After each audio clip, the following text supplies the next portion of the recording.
Mətanət müəllimə, tənqidi təfəkkürü necə formalaşdırırsınız? Bu gün miksçilərə verilən sual olub bu. Tənqidi təfəkkürü formalaşdırmaq üçün, məsələn, açıq tipli suallar vermək lazımdır.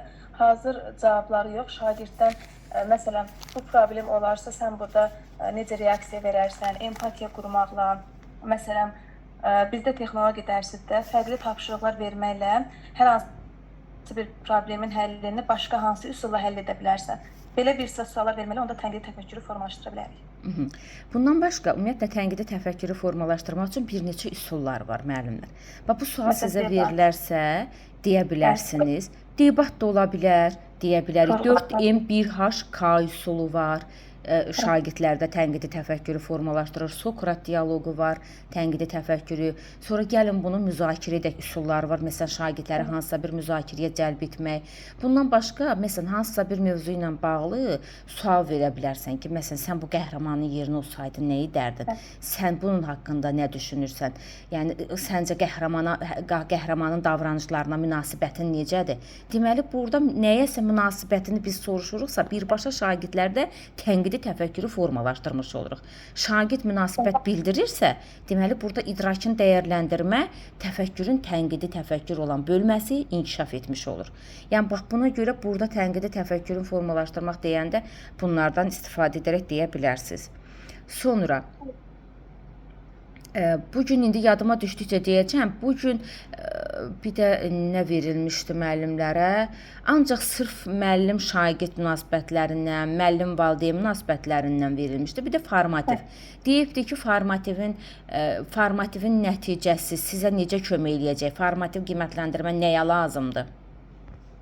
Məsələn, formativ qiymətləndirmə məktəbdaxili qiymətləndirmənin bir növüdür. Formativ qiymətləndirmə şagirdi davamlı izləyir. Onun dinamikasıdır.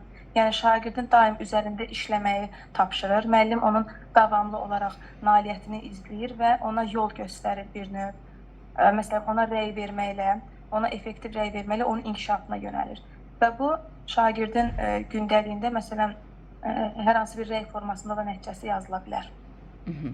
Əlavə olaraq, məsələn, deyə bilərsiniz ki, müəllimə, formativ qiymətləndirmə şagirdin təlim nəticələrinin reallaşmasına xidmət edən bir qiymətləndirmədir və summativ qiymətləndirmədə şagirdin yüksək nailiyyət göstərməsinə zəmin yaradan bir qiymətləndirmədir deyə bilərsiniz. Yaxşı müəllimə. Müəllimə, dərs keçməyə necə başlayırsınız? Dərs keçməyə ilk öncə ısız. Mətanət müəllimə, qəşəng danışırsınız, ısız. Əvvələ təlim nəticəsini biz elan edirik. Yəni, şagird biləndə ki, dərsin sonunda hansı nəticəyə nail olacaq, o dərs onun üçün daha maraqlı olur, daha effektiv olur, daha axıcı olur. Bəli. Və biz şagirdlərə qiymətləndirmə meyarlarını da bildirməliyik ki, şagirdi biz hansı üsullarla, hansı növdə qiymətləndirəcəyik, dərsimiz daha maraqlı və şagirdin inkişafına yönəlik olur. Bir dənə də belə qiymətli sual veriblər ki, alt standartın digər adı nədir?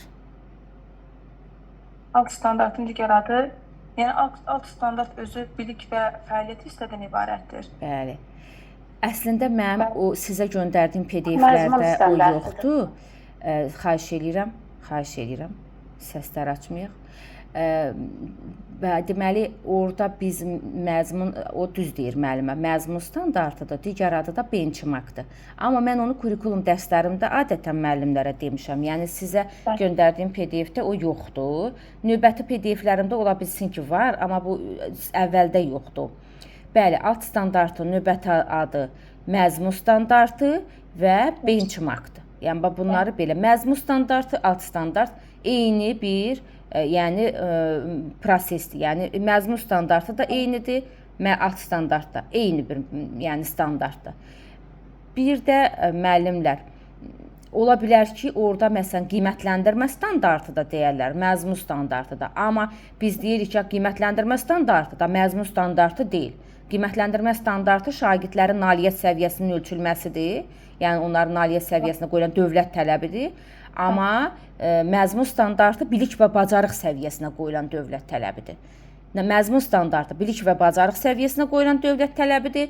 Qiymətləndirmə standartı isə nailiyyət səviyyələrinə qoyulan dövlət tələbidir. Yəni, bunu belə deyə bilərsiniz. Təşəkkürlər. Təşəkkürlər Təşəkkür edirəm. Mətanət müəllimə, maşallah.